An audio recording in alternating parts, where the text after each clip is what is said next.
Oh, Maddie, what's happening? Triggs, you're flying! What do you say, Mr. S? Want to make some squeaks and fly like a bat? It would be my honor, Triggs. That's it! You'll be airborne before you know it! Hey! We're flying! Now, which way do we go? Follow me! I can see with my ears, remember?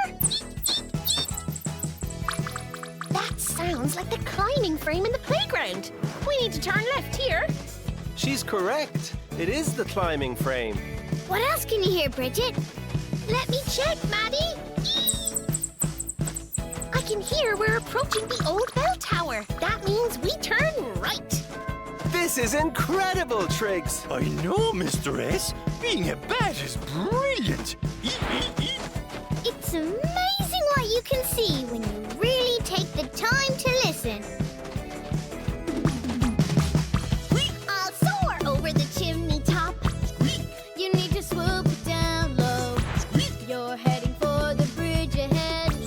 We'll fly under, here we go. I use sound to get around. Everywhere I roam, I use sound. I use sound to get around and help me find my way back home. Where have you been? We were worried. There's my roost. We were listening for you. And all my friends. I got off track. But now I'm back. And I know just what to do.